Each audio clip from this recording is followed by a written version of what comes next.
Hallo, heute sind wir im Tiergarten Schönbrunn.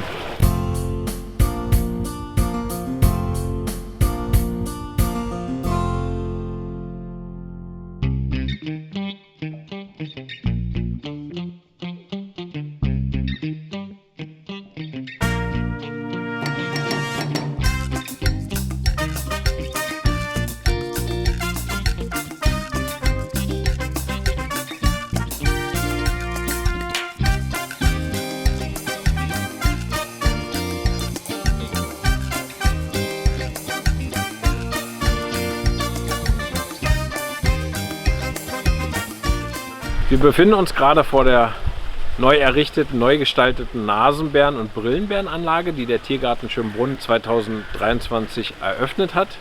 Diese Anlage war schon etwas in die Jahre gekommen, sodass wir nach 20 Jahren hier die Brillenbärenanlage neu gestaltet haben.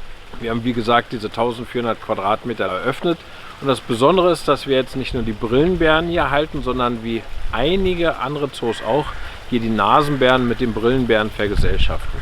Wir haben also hinter uns zwei Brillenbärenbrüder, die vergesellschaftet sind mit Weißrüssel-Nasenbären. Wir besitzen eine Weißrüssel-Nasenbären-Zuchtgruppe. Ziel dieser Vergesellschaftung ist natürlich immer, dass die Tiere sich selbst bereichern, dass wir nach Möglichkeit zwei Arten aus dem gleichen Lebensraum zeigen, die Tiere voneinander profitieren und wie gesagt für Abwechslung sorgen, was auch gleichzeitig sehr interessant ist für die Besucher.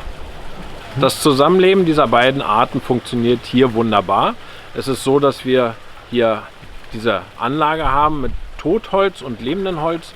Das Totholz haben wir von den österreichischen Bundesforsten erhalten. Da gestalten wir eine Anlage, um die Tiere nach oben in die Bäume zu bringen. Beide Arten sind ja gute Kletterer.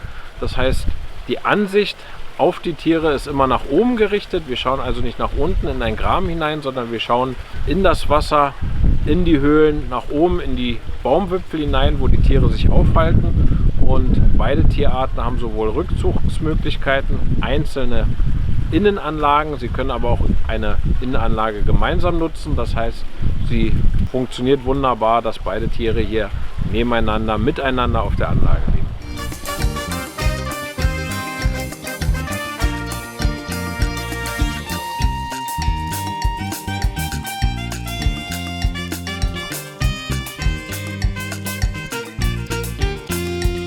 Eine Eingewöhnung oder eine Vergesellschaftung ist natürlich immer eine Herausforderung, gerade zu Beginn. Man probiert erst oft die kleinere Tierart an die Anlage zu gewöhnen. Das heißt, erst gewinnen hier die Nasenbären die Anlage und dann haben wir die Brillenbären dazugesetzt.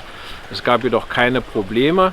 Es ist immer wichtig, genug Ausweichmöglichkeiten zu kreieren für die Tierarten, sodass sie sich aus dem Weg gehen können und niemals tote Winkel in so einer Anlage entstehen. Wir sind bei den Brillenbären natürlich Teil des europäischen Erhaltungszuchtprogrammes.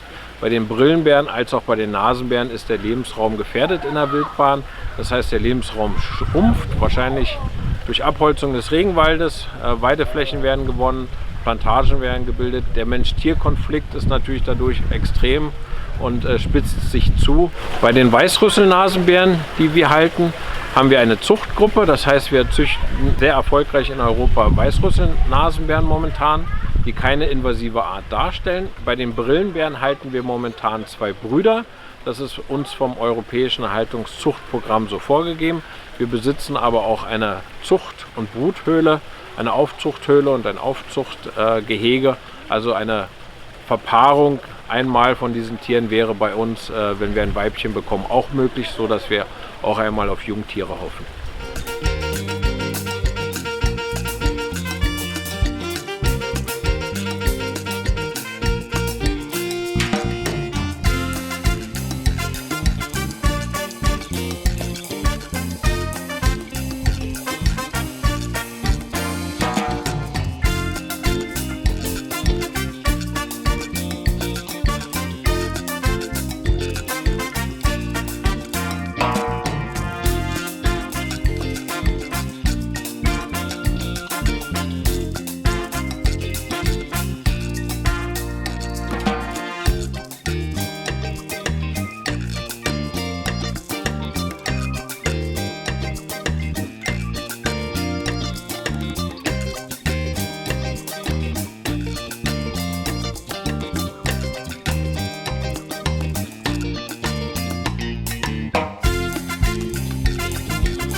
Jetzt das Abonnieren nicht vergessen und aktiviert auch die Glockenbenachrichtigung.